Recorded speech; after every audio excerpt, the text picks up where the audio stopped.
the invisible room of the psyche.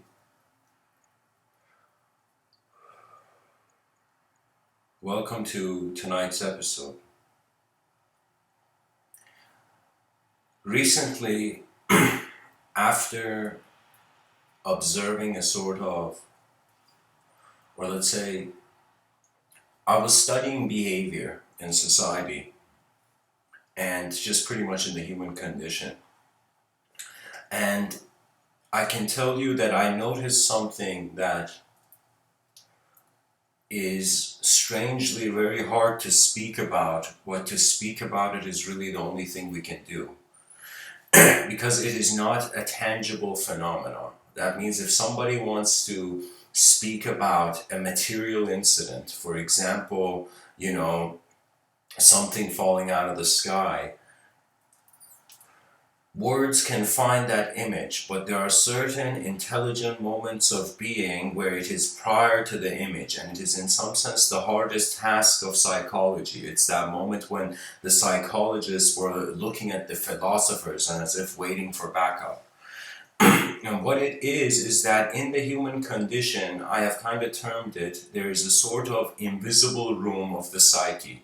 And the psyche is the ancient Greek word for soul, but in modern times, especially through the works of Carl Jung and many psychologists really, it has developed into a relationship of a conscious phenomena with its unconscious in a greater phenomena. So as if me and you and all of civilization is on a giant turtle's back, and we want to kind of figure out, we want to for the first time touch this giant turtle's neck and get a sense of how it is alive. In other words, the definitions for the livelihood of intelligence beyond the dualistic domain are very hard to find. In some sense, once we move beyond the language threshold, that's a term I've created that to kind of suggest that there are experiences at certain intensities that they are not communicatable. You can't communicate it, you know? What that means is the human position is an awareness to self, really. When you look at it, there's a self, there's the physical part, and then there's the awareness, the mind part. There's the body-mind part going on. Now, soul, we'll keep that as a mystery, but the evidence for the mind is very obvious. Do you know the evidence for the body is very obvious? Do you know the evidence for the body is, you see it in the mirror, the evidence in the mind is the one looking in the mirror.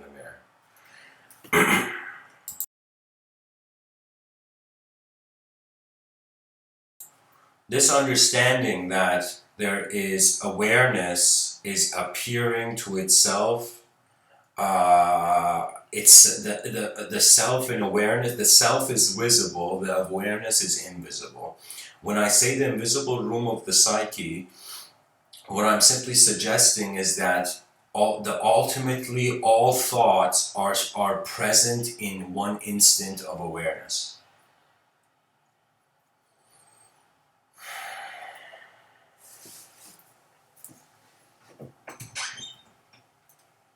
Now, the consideration of rooms, and to even see that in the psyche, it was something that kind of appeared in my intuitive writings like years ago, where the first, I can say the first, what I felt was the universal mind kind of moving my individualism, came across as a sort of recognition, just this intuitive knowing that there isn't just one room.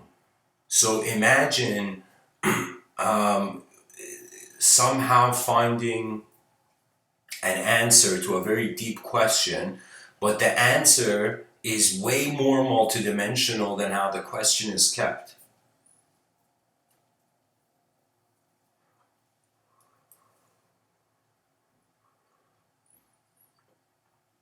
Pretty much, I'm saying that human psychology is dancing in multiple rooms. This is very crucial to remember. This is one of those important statements, I hope, echoes in our history. Because this ability for us to see that if we judge a person in one moment, we can't tell how much they are in their inner realm or outer realm. So usually anger, stress, any sort of violence, any sort of sudden external burst, do you know? It tends to be when the it's as if the world is not listening to that person's inner realm. You see this in children, for example, do you know? Because they haven't come into terms with the movements of nature yet. For now, you can say, I think it was somewhere, it was traditional, where back in the day, till the age 25, the child was a student. Then he entered the processes of life. And then, and then there would come a time where the being would suddenly physically reach a point where they would see they are slowly, I find it kind of strangely poetic. But when I feel alive, it's as if I have walked in the light. And the moments in this when I've been conscious in my waking state where I haven't felt alive, it's as if I am taking steps away. You know, believe it or not, there is a temperature adjustment to our intelligence. We are like conscious of various temperatures, and then the preference is emerging there. The free will, in some sense.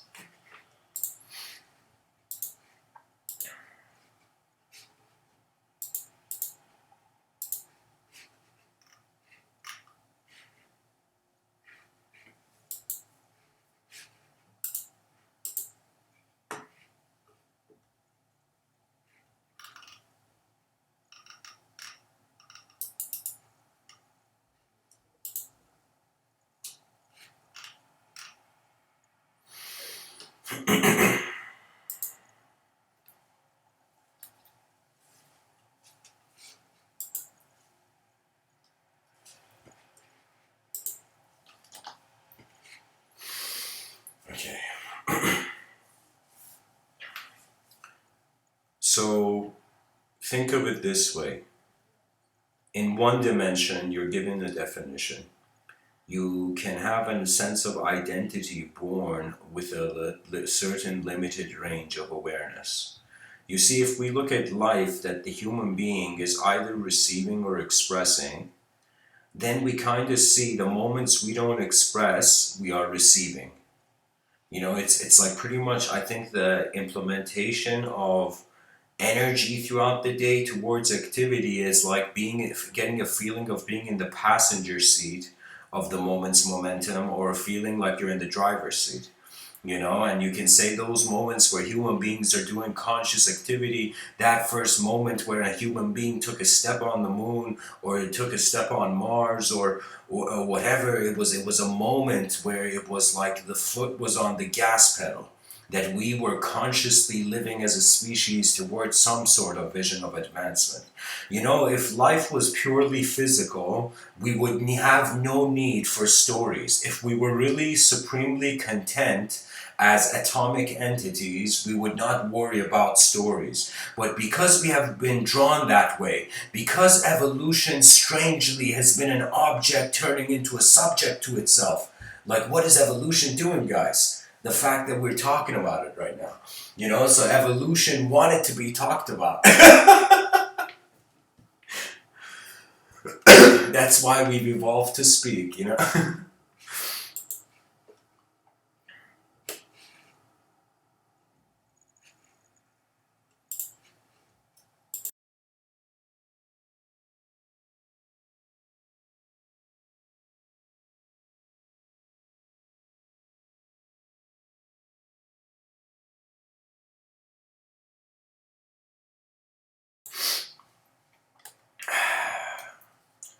So when I kind of realized, when I'm in one moment and I remember my childhood, it's as if I'm in one room already, then an internal room arises in the moment. And so this relationship of the subjective and objective realm is the most crucial contribution to, I think, knowledge. Let me tell you why. Because when we associate the two together, we miss out on who the real person, real being is. What that means is you can never actually see the face of a process. You can see how a particle looks like, you know, but you can, but to see that particle moving at the speed of light in a complex process is impossible. Do you know? So this is the cool thing, that the more life appears as a collective process, the more we require to be we can be the less we have, and it's like the more we identify as the less we identify as static form. Let's take it the most simplest way. Imagine you were late to work, and as you were this is incredibly like sci-fi, you know, metaphor, but imagine you're running to work late, you know, and suddenly an alien appears, and you're late to work, but an alien has appeared, and it's like an alien encounter moment. So are you gonna get to work, or are you gonna have this alien encounter with this extraterrestrial, right? And imagine that extraterrestrial was like, tell me what a life form is, and you're like, gosh, this extraterrestrial contact seems like it's going to be long, right? So you got to really quickly tell the alien what life is before running to work, you know?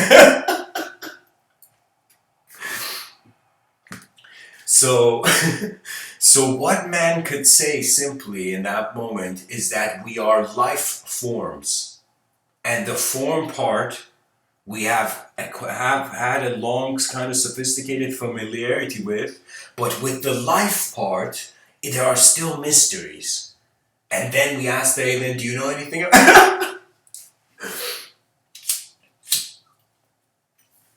So the thing is that when we see life not just in one dimension, but in multiple dimensions, it gives us room to wait for at least the efficient response. You know, it's like wanting stuff without having the space for it. You know, it's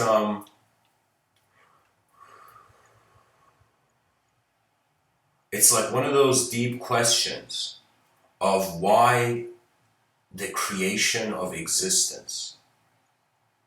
I think it's one of the great questions. You know, there's some questions in my life that just being aware of the question was fascinating. And then to even comprehend the awareness of the answer would be too out of this world.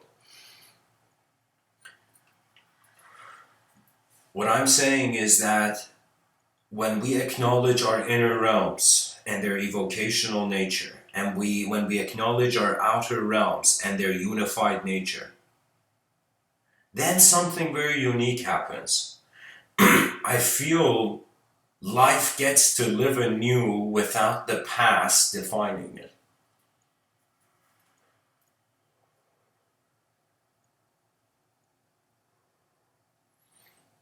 You see, there is something here. There's something here that is more than that has had an urge to not just be content with pure being. Action has ensued. Existential activity. Life is not just a snapshot photo, but when we speak about it, it seems to appear that way. You know, but life is not a snapshot. It can't be put into a sentence. Life is the one writing the sentence.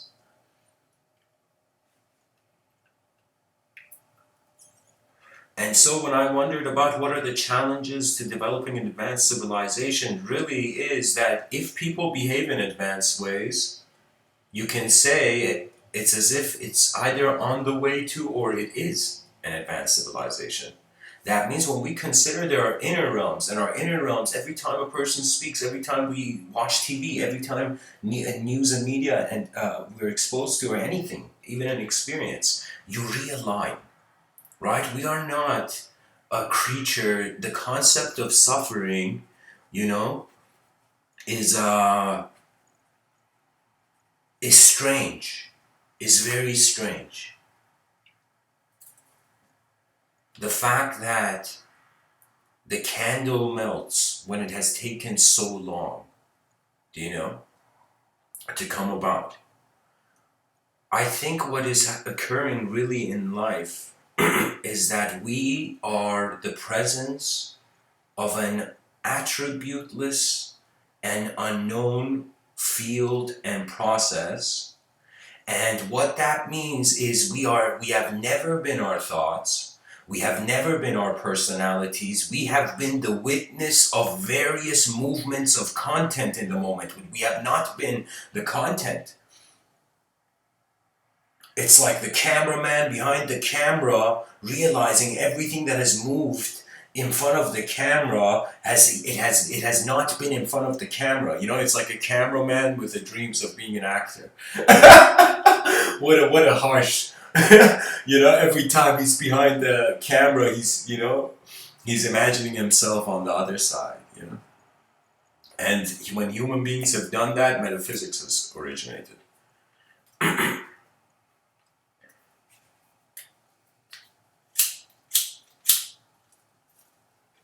So if you treat yourself as a person not in one room, and to kind of bring this idea really down to earth, you see, guys, I have a sort of playful love and hate relationship with language. I love it when I see it as a technology. I hate it when a human being thinks they are a thought. Because I know that we are not. Because we have many thoughts. Because you are not the same person you were 10 years ago. And just like cells change, so do the various axes we keep, the various axi we keep the world, our world in, you know. So for me now, I feel there needs to come some sort of behavioral, stoic revolution against the ignorance of a fast-paced civilization. So what that means is the world, it's like we're standing on a rug and hear it from a Persian guy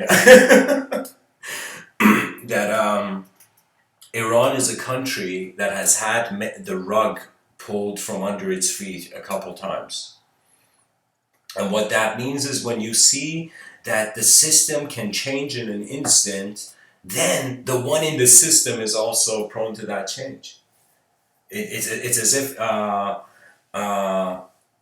the change, when your world changes, how can you not? So this awareness of the inner realms and outer realms, the basic is just being aware that, okay, my imagination is like an invisible room. It's in an invisible room. Right now, if I tell you, imagine like a glowing blue cube just slowly spinning in the air. Right now, if you visualize something, whatever, that visualization, you'll notice if somebody else came in the room, they'd be like, "Why are you looking in the air, man?" You know, you'd be like, "I'm visualizing a cube," but they wouldn't be able to see that cube. So it's a room that you have access to. So that's the crucial thing, that we are the only ones who can be responsible for our minds. And when the being realized that, the whole mystical dimension shifts. Mysticism, spirituality, all the concepts that one had a desire for hunting, all that subsides. You begin to look at life not as a thought, and then. And then it becomes cool, because I think we are slowly realizing that knowledge, the gap between learning, is becoming more instantaneous. So what does that mean? That means knowledge had to be before, it had to journey. A person had to journey to a distant town to find like a rare book, okay? But now it's like, yo, we ask Saint Google and Saint Google has all the answers, you know? So for me, it's one of those things where really the instantaneity of knowledge and action, I think that's what everyone is indirectly seeking, that they have access to a version of the world which is where their eyes begin. Right now, even as I'm speaking right now, I'm not thinking like, okay, this world that is so vast, I know. I'm like a speck of dust in a light beam, just feeling the warmth. You know, I cannot see beyond that ranges of that. Like, I cannot even communicate anything that there's no alphabet for. There's no words for. It's like, what can I say? The silence has said even more at that point.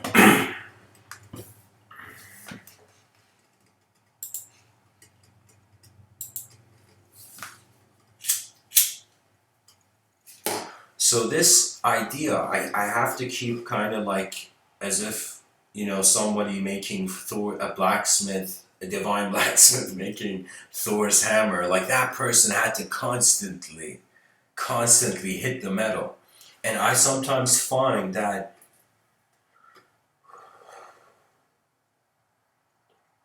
language has an architecture that once you witness that architecture, you instantaneously know you're not a creature of language. And when you find contentment with your experience, you as a being, the dimensions of your experience, you know how simple they have to be? Because they have to include the simple. Because simplicity is the authorization of complexity. That means everything a person that they see, let's say you wanted something, you couldn't get it, and you're like, it was as if the universe was saying you don't deserve it, you know? So in that moment, you would suddenly be like, then what version of me would deserve it? Imagine that question rises. And then you kind of see a simpler version. And that's the thing, that our intelligence is simply being complex. That's the wonder. That's why, there's something to talk about in these Mr. Within.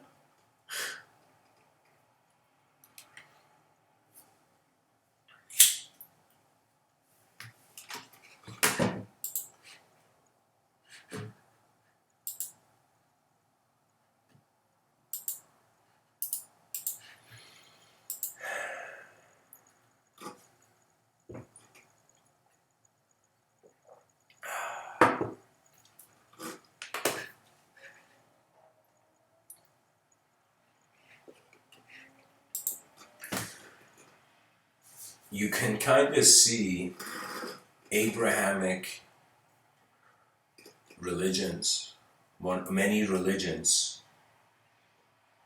they have perceived things multidimensional. It has been science that had to reject a sort of multidimensionality to revert to a singularity, and then from that singular, everything's happening in one dimension, wonder about greater dimensions. You see, life has just been this. People are either pointing to the multidimensional, or they are pointing to the singular, or they are standing in the void. And Mr. Within is saying that we have to care for the multidimensional because it is the children of the singular. And language is really a world inside a world. This is why when a person gets any sort of awareness somehow through some sort of experience beyond the language threshold, that moment is a precious moment. You know why? Because in that moment, you're not looking for image. Do you know how image obsessed we are as creatures? Do you know? I think it's very rare for a person to be able to sit down, close their eyes, and remain there till the end of time. So what I mean is that it's like we're not yogis like back in the day, like thousands of years ago. We have evolved to human beings that are for the first time attempting to take collective responsibility by advancing their individualism through more tolerance. That's it. Pretty much it's his character and his story, and when you look at the world story, it's a bunch of characters in a story. Okay, and each character for now, they're caught in their inner realms if they only see their story. When I was younger, I would get upset so easily. It's because I had an expectation that my inner realm should happen. I thought just because I see something to have meaning in one way, that's the only way it's going to happen. It was still a point where I hadn't realized language is painting the moment. I thought language was the moment. It was I didn't have an awareness to the language threshold there. I hadn't even created the concept then. Sometimes I look at my past and I'm like, how did this kid survive? you know that's how I believe in miracles, guys. I'm still here. uh, oh man.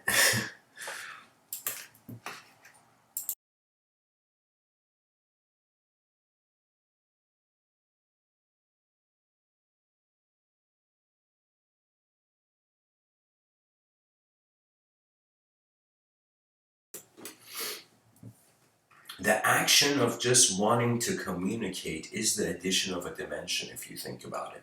That means, let's imagine a creature just standing, okay? Imagine just one person, no speech, just one being, any being. Let's say some sort of human being, creature. You can imagine any sort of creature in the evolutionary scheme till so far, you know?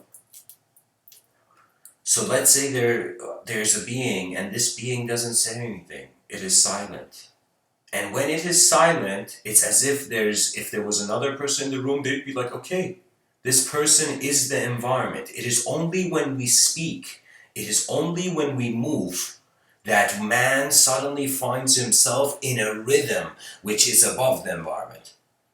That means the only way you can transcend your world is by realizing you are it. But you are not it only conceptually.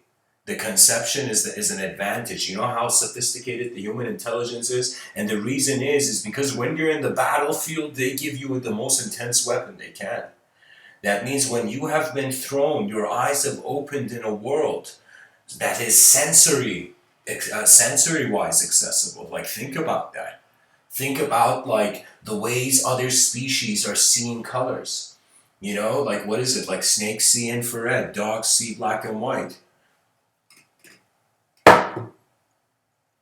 This means that there are many ways that eyes are open. So if we just go based on the certainty of our inner realms, that means we're not going to care how the minds of people are open. You see, think of it this way. Sight is like, there's the sight from your eyes, then there is your overall whole moment of being awareness, which is your mind's sight. Awareness, you can say it's your mind's eyes. Like that third eye, everybody in the New Age community is like secretly believing it.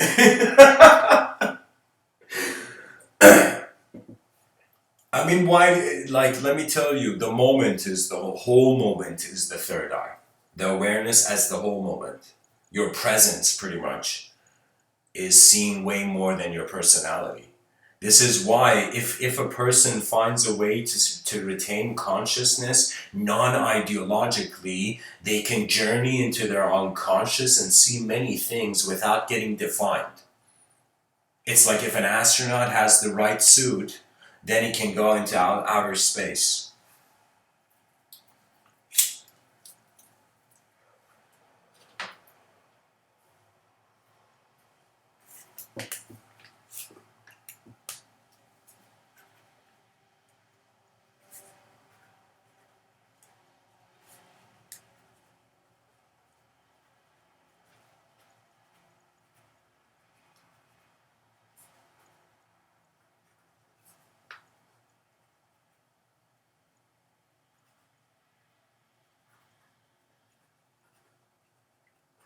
Sorry guys, I'm just writing something down. This is I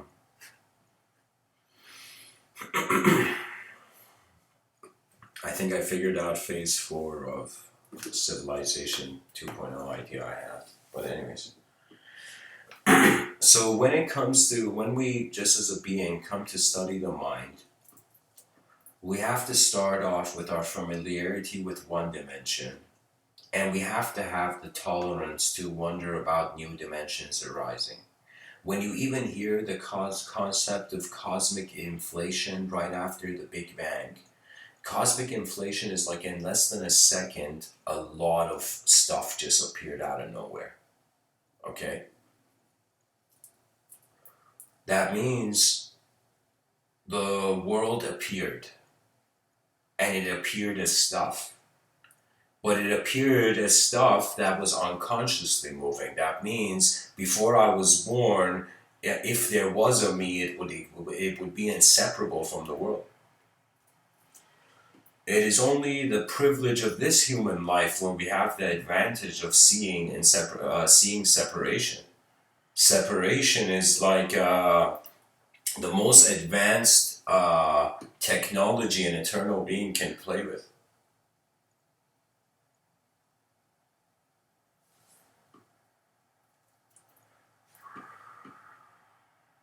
It's like the iPhone of the spirit realm is, if we were a native shaman saying that, would be would be individual consciousness.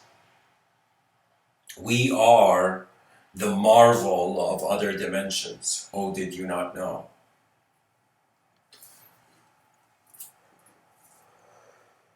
Now, this I think only in human life we can find an ability to see that intelligence appears as objects and subjects of observance, and it appears as an observer. And really, if you are considering yourself as a human being that's growing in this life, that means the observer is changing. The only way you know you're growing, because there's references you have. You know, it's a sort of referential recognition into the solidification of reality. So you see that you are physically a different being. But then what about this witness? It's like, how is it that you still have access to the memories of your childhood?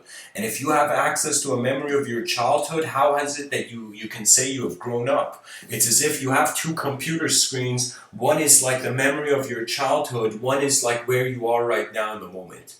Okay? And so if you have access to both images that were influencing the decision of the observer, so is the observer the image? And it's not. It's like, you know, it's like what you see is your sight, is not you. Because if we are able to do something with the sight, that means the you has to be beyond the sight.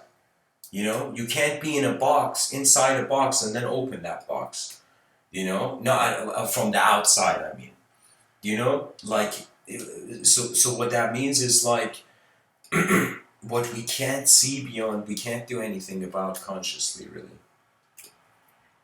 So the advancement of knowledge would be in finding which technologies can work efficiently with nature's rhythms. And that's pretty much the Taoist mentality, where it's action through inaction, because you actually need to look at life before you live it. You need to look at it. And looking takes a level of attributelessness. It takes a level of preferencelessness. It takes a care. And that was the gift that really Zen mindfulness gave me. That you don't need to bang the door shut. That you can close it gently. And that's when I realized, even Gandhi says, there's more to life than increasing its speed. That means, sure, you can just keep buying greater engines to your lifestyle and keep increasing its speed and its whatever. But at the same time, if you slow down, maybe the quality increases. Maybe if you find a way to re-honor the attention that you have always been. It's as if, how can we live in a free world? You know, it's like, think about it. If the person is not internally free, it doesn't matter how much external freedom there is. The person won't have access to it. So on some level, we have to live individual lives that permit us to access the advancement of our civilization. Pretty much, I'm kind of thinking that we are actually every human being alive. Even if you're a child that's born, even right now when I speak, every human being is employed by what? The future generations. And in other words, we are only working for the future generations. Because let me tell you why. There's this saying, and I saw this in this remarkable Japanese show called Shingeki no Kyojin, but there's pretty much, there was this idea that we find meaning, or the meaning of our lives, even though we can't answer the great mysteries, we can't solve the great mysteries now, but the meaning in our lives is to live for those who will one day find meaning. That means it's a collective value. That means your individual life, its peak evolution is to eventually come to the same conclusion that I'm saying in these talks. You're after whatever sort of enlightenment, whatever sort of internal update of your subjective realms, you're going to see the world is here. And it's kind of interesting. It's like a phase of life you get lost in the outer realm, a phase of life you get lost in the inner realm. Then you realize where the inner realm and outer realm are. And when two eyes have seen the same, it's kind of like the psychology is hovering in the void. But because it is aware, it's a conscious intelligence, the intelligence appears as a room of its own intelligence. So what does that mean? That means my awareness is like the space where my ideas live. My attention is the projector of my thought. This is why really if a person realizes they're a creature of attention before they're a creature of language, before they're a creature of thought, that person can access any memory, and you can even say on a long enough timeline you can access anything. The inner realms are alive though. That's the difference. That means you can't step on a lion's tail and be like, oh, I didn't know.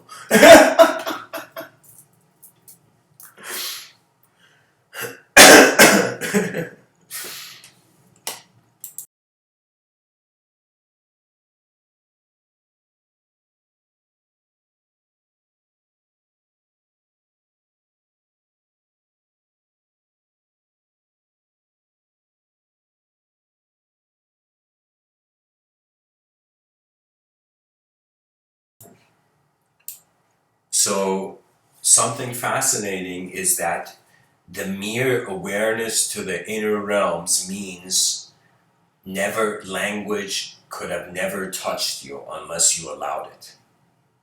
So what does that mean? That means, think of it this way, the body, you gotta eat food to maintain it.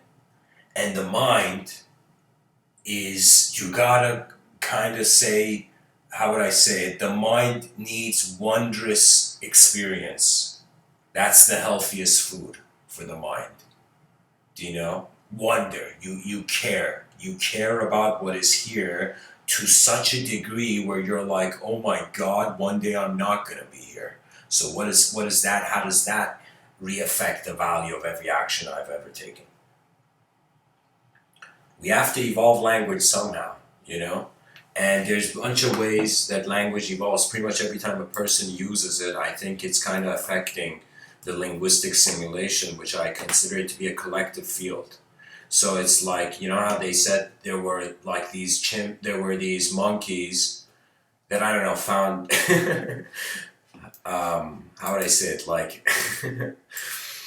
they did this study, and it seemed that there were like these monkeys that, I don't know, they washed potatoes before eating them. I don't know how accurate this like how accurately I'm remembering the story, but but pretty much it's this idea that when one chunk or part of a species began behaving differently, it influenced the rest. And when a bunch of people use technology, we all suddenly wanted to use it. And now Mr. Within is saying we have come to a point as a species where we're wondering about the evolution of our inner technologies. I salute Elon Musk, and I'm like, all right, there's people like him trying to make us take us towards an interstellar civilization. But when I think about the inner technologies, the psychology of the users of technology, that's when I see that we also require an advancement there. And the advancement is very complex because the world it's like before the child is born, and before it gets fully acquainted with the natural world, it's under siege by a technological empire.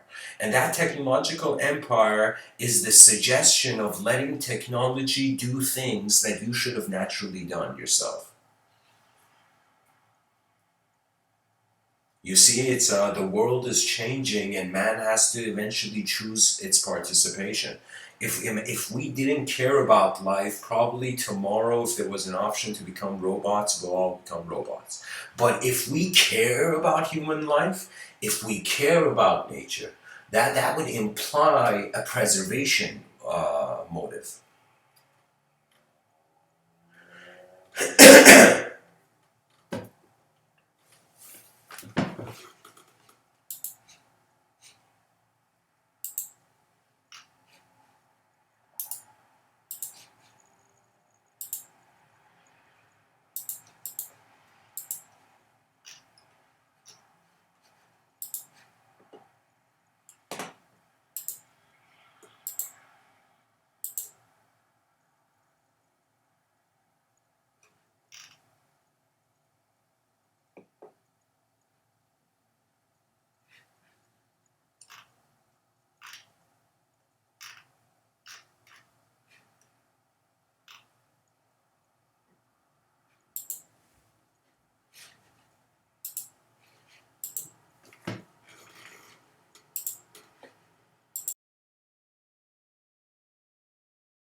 Okay, so now I would like to, I guess, take the listener's attention back to this.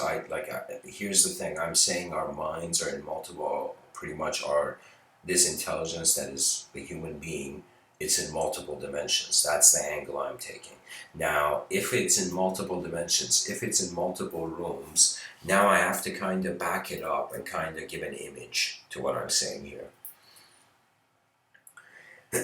And I think the most honest approach is for me to share how I see these rooms or how I am. I have felt in my life. I have walked like not just externally in many different rooms, but internally.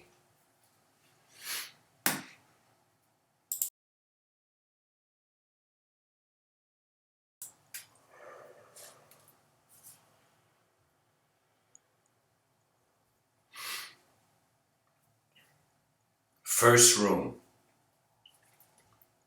the breath. When I wake up in the morning, or any moment I'm in the conscious state, I acknowledge the relationship I need, the attention I have to pay throughout the day to my own breathing, or I call it rhythmic abiding with the moment.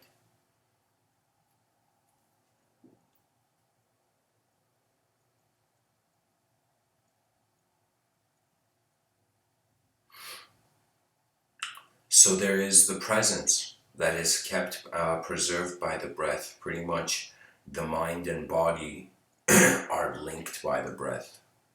That's why your breath, and in many mystical traditions, the breath is where the secret of life is. When any being aware of their breath will it realize what it can give them access to. Like there's something about simple breathing that filters all complexity and even gives you a scan of your whole moment.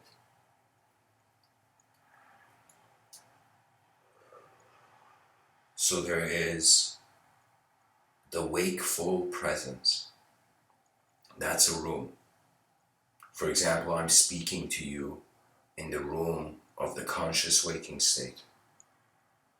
Me and you are both awake.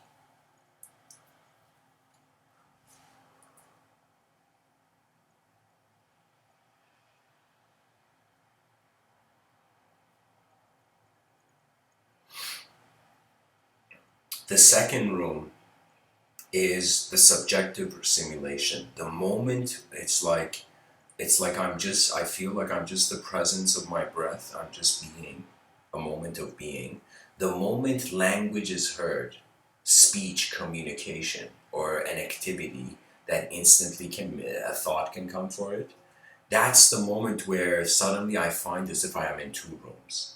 If you notice, when a person is comfortable, their imagination and their reality are the same. When a person is uncomfortable, the reason they know it's uncomfortable is because their imagination is suggesting the comfort. So I am saying that we are actually worshipping language, and that means taking language too seriously as our experience.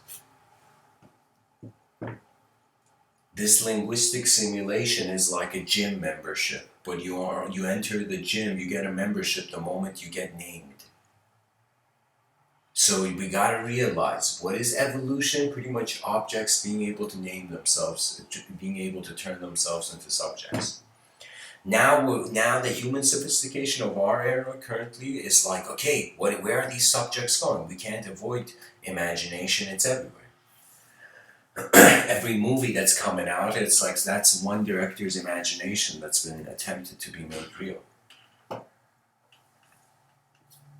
Or a writer's imagination attempted to be made real.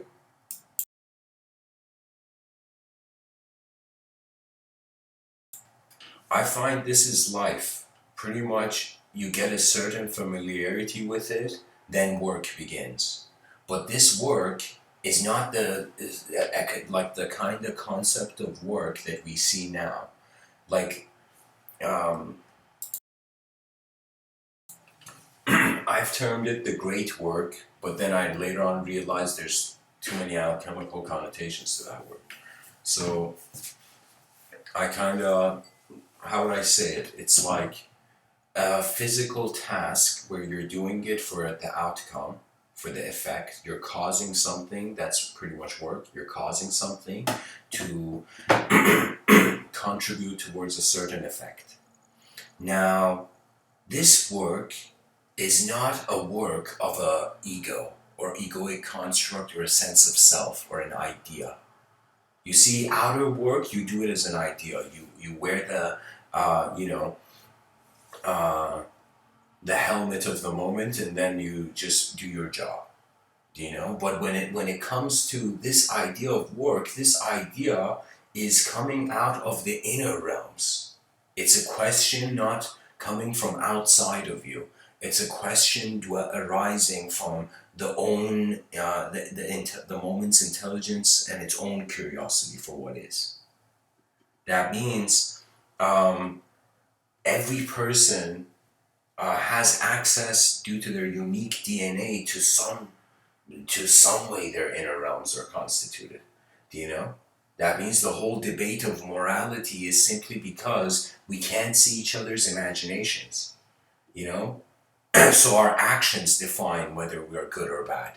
But if we could see each other's thoughts, then it'd be like, okay, it's cloudy there, even though the person's smiling like it's a sunny day. So I'm saying this relationship of seeing the moment in multiple layers, in multiple lenses, is very helpful, because that's how the tolerance to surpass any sort of discrimination that could lead to the inefficiency of the civilization is surpassed. There's various ways. It's pretty much like this is the hand this side of the universal sector is given.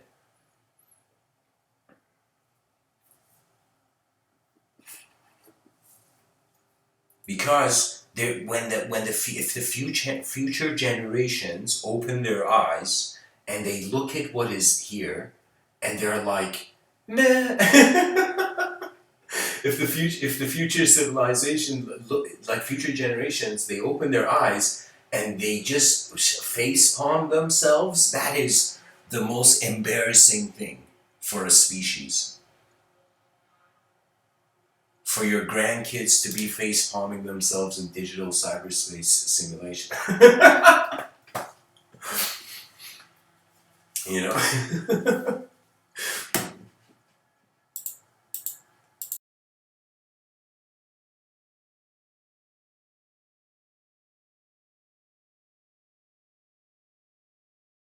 I think the only way now we can contribute to psychology is by sharing our inner realms with the outer. And I feel this is why YouTube has succeeded, and the media sector has succeeded. Because people want to know more about what's going on, but they're gaining their knowledge in fragments of data. If you think about it, you know, a person watching TV and hearing what's on TV is literally like the TV being like an artist and throwing paint at those people watching it. You know,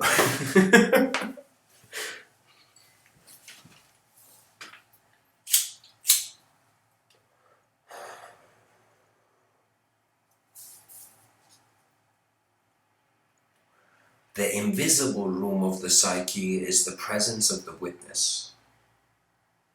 This presence of the witness is the soul. That means the body of the soul is not this physical body, it is the limits of the witness, of the inner witness. And so there are legends, there are incredible legends and even many stories where it was as if man and man's relationship with the divinity of nature. For me, there's a divinity of, I could totally understand that had politics involved in it. For example, Moses and the Red Sea opening. That's a sort of divine story with a sort of expression of divinity, you know? But a divinity that just comes from watching nature is different.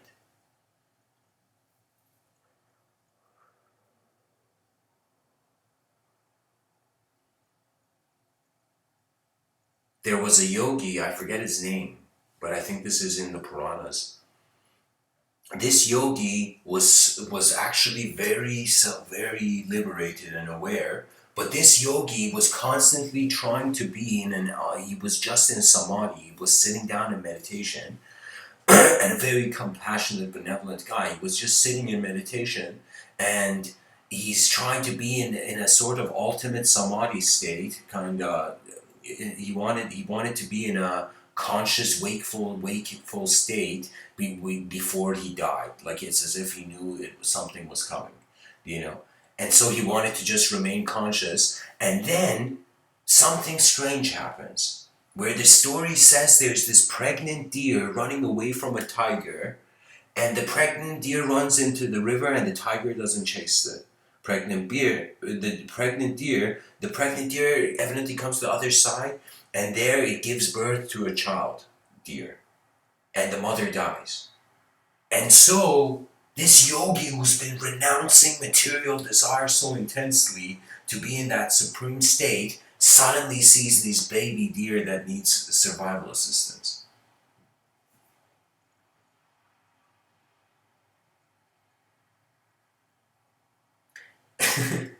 And what happens is one day he's in his meditation, and then he suddenly opens his eyes and he sees the deer isn't there.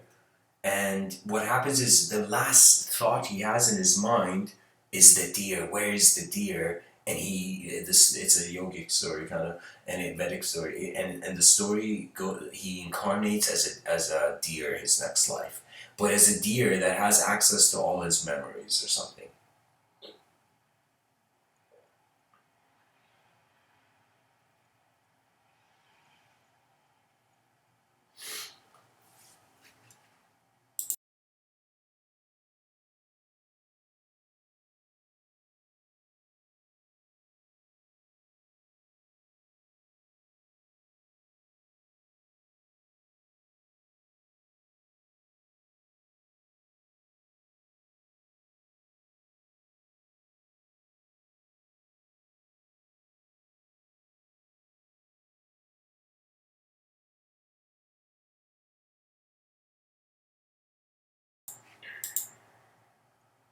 I find that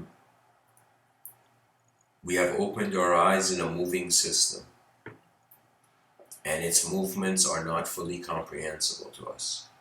And while the movements of nature are not fully comprehensible, We have built a society and civilization, and it's based on various laws that all exist as banners of firm validity. What I mean by this is that man is not just an objective animal. He's also a subjective, attributeless vision. And this is a great challenge for the philosophers of the future generations to wonder, where do we draw the line of the separation of experience and existence, and in some sense, where does the language threshold appear? This language threshold, this concept is so incredible, guys, because in any field of knowledge you can look at it, you know, and suddenly write TLT. TLT is the language threshold, means there's literally an experiential unauthorization. Like if you don't have the experience, you can't suddenly access the language's meaning. You know?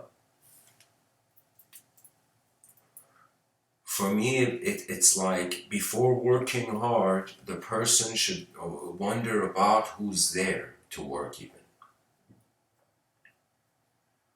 And this whole point of wondering about psychology and the various dimensions it finds itself, what aspect of those dimensions are self-imposed, what aspect of the self is imposed by the other. There's so much to life that it's I remember I was debating with one of my uncles on the origin of consciousness, and I heard a very interesting argument. And the argument was that our consciousness has been so influenced by the collective social fabric that there's no way of figuring out an individual tribe member when the individual tribe member has seen the whole tribe. It's like their individuality is gone by the nature of their collective living. You know? Their pure, true individuality. Now, what does that imply? That's kind of saying, like, right now, we all have access to two worlds, and based on how much we care for each world, the civilization will advance or not.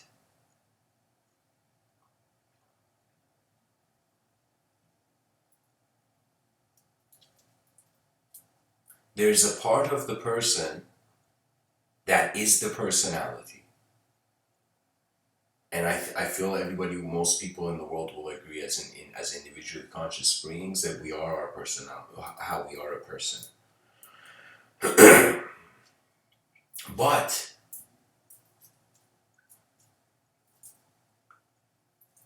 the awareness to the personality of yesterday is a personality watching remembering another way it was a person in the past. So when we look at memory, it is subjective movement. And to own subjective movement as an objective being seems impossible. This is why language is such a unique technology that the mere usage of it creates you as a as a character in the video game. That's the only way we can use language. So personhood is really dependent on language and story. But experience, what if our experience is unconditional? What if all those people that use the word eternity, they saw something about experience that was too unknown to be certain that it's mortal? Do you know, I have this model in my own articulation where whatever design I see in the moment, I know instantly the mind can also consider the opposite.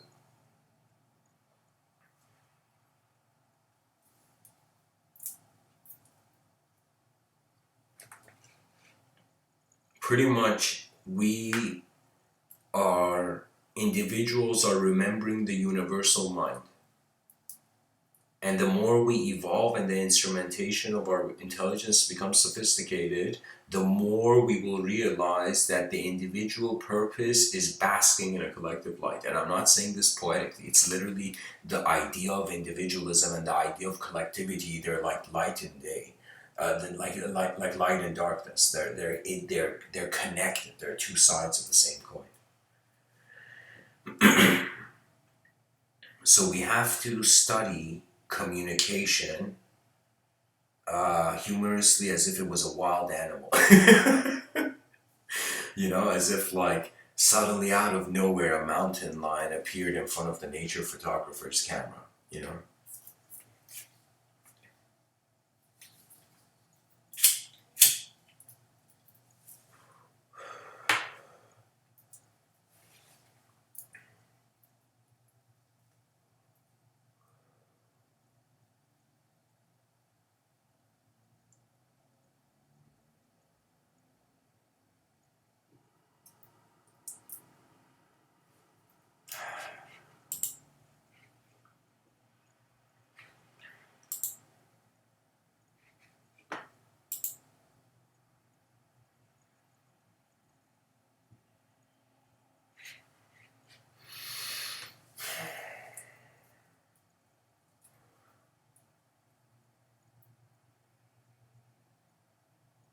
It's a relationship with how you see the idea of the unknown, really.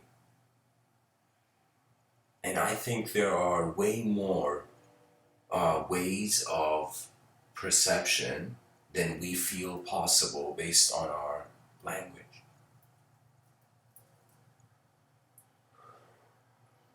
There was something that kind of broke my heart when I was really young.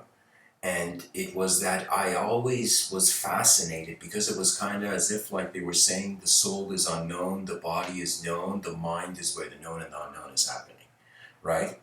And so the mind for me was the most fascinating toy, I can say. It was like, what is this that's here, you know? And so this mind,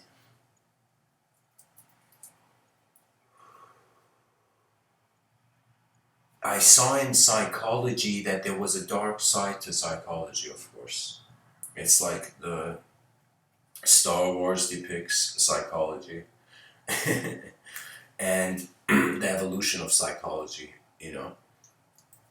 That means we were imperfect creatures defining the imperfection of others. But anyways, um, psychology is the most fascinating and I think rewarding activity because you have to, as a being, be conscious, be aware of what is happening before even the environment, what's happening in the environment. You should be wondering about how you are happening as a being. And there are ways that the attention can orient itself. So what that means is just like a person can write a sentence and erase a sentence, a person, or let's say just like how you can move the steering wheel of a car, you can navigate your attention. You are your attention, believe it or not. You are where your attention goes. You are where your attention finds itself. And you are also what your attention makes of itself. So if you think about it, like the approach they have to modern therapy and psychology, I would say is one where one person is going to another person so that other person makes them aware of what only they can know to then be able to change their life. When you realize the access point of information is always where you find yourself, just the moment, like right now as I'm speaking, this is a moment. And so this moment is simultaneously being present with all the other beings that are experiencing moments. Now, all these moments are kind of like drops in an ocean if the interpretation of the mind becomes not as a particle but as a dynamic field, as a living field. I'm starting to get a sense that we kind of, the species saw it was in the middle of nowhere, it panicked and then started creating endless language. So what it is we have to have the strength that our ancestors wish they could. Because we tend to, if you think about it, like every human being that endures through life, they do it towards, it's as if life is velocity. It's not just speed, it's speed with a direction. Okay? So imagine all your ancestors in which the beacon of DNA has been passed on to you now. Do you know? As if this ancient book of life has been passed down through the generations, and now you are this open book being read. Do you know?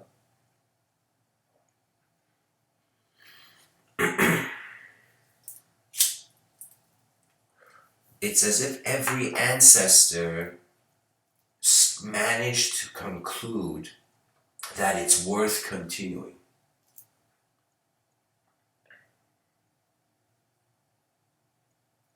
I feel like, sure, life can be seen as a program of design, as if, okay, it's too unique to even be here, you know. But I think that leads us nowhere. So belief and disbelief really doesn't get you any further than what you experience, really.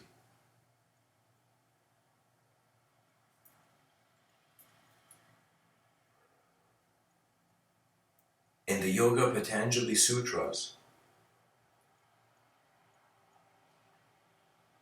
they say consciousness is an orb, a glass orb, moving as if moving on many colored surfaces.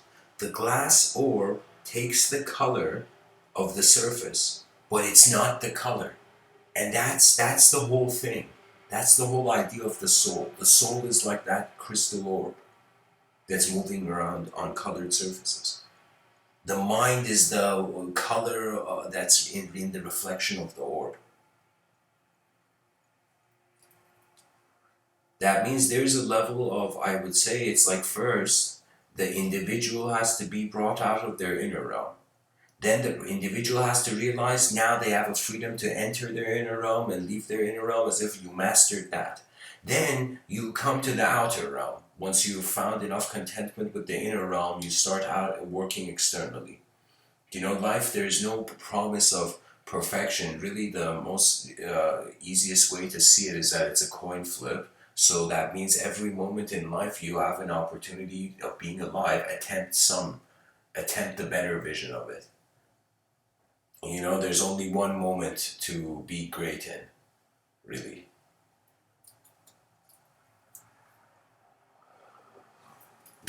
Okay, I hope this isn't on mute. Yeah, okay. So.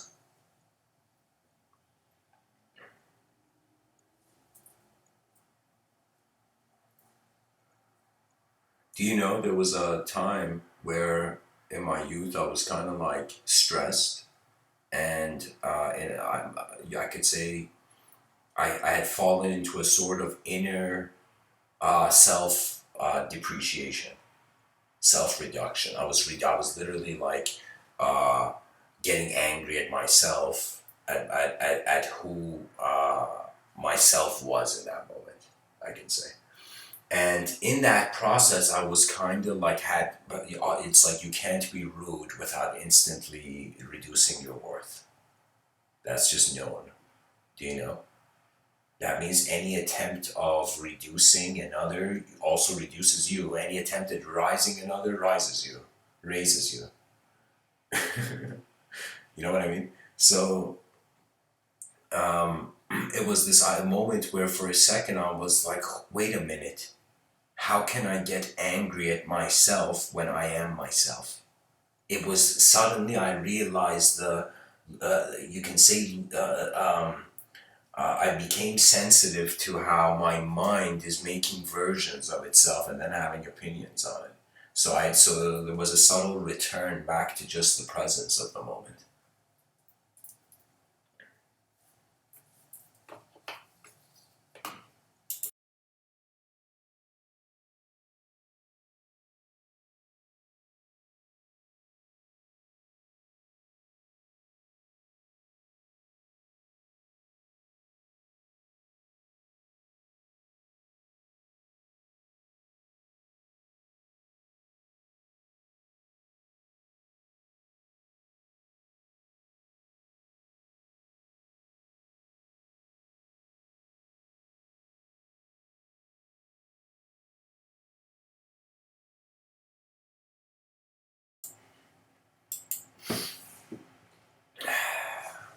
Okay, guys, so my attention has come to the chat section. Welcome, everyone.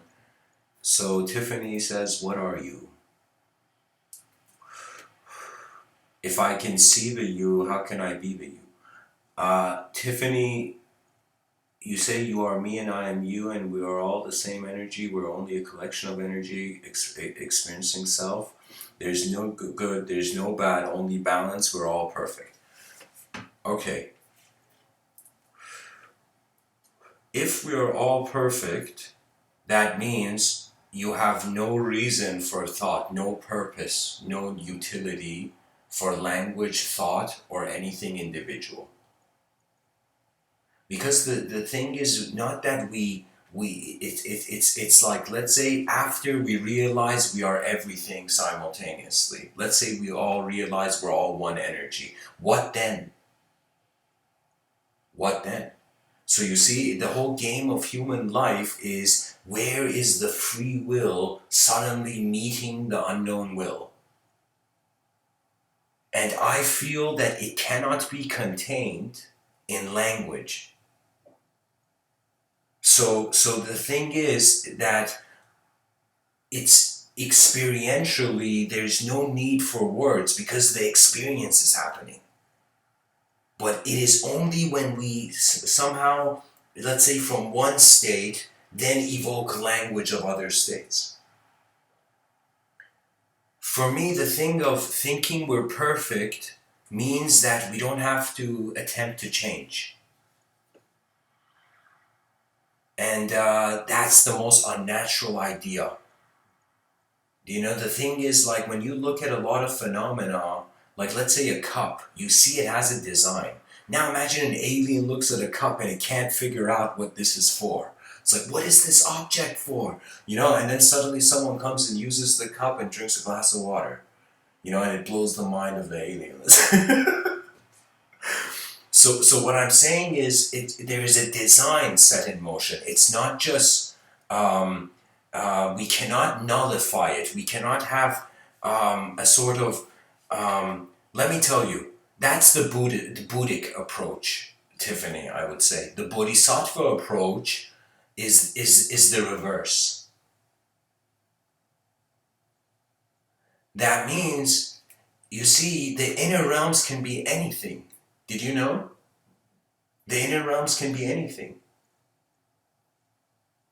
That means the same way you have the free will to make different decisions, that's another way of saying you have the free will of being different senses of self. And you can even be very ancient Greek about it and kind of think like every moment has its own value. But for me, it's like there is how can I say it? There's a multidimensionality at work that neither helps to make it void materialistically, and it neither helps it to make it immaterially united. Do you know that means it's as if without the concept of good, you can't have the concept of bad. There's a codependence. And the yogis were conscious of the codependence of an object and a subject. It's very hard to just see an object without a story to it.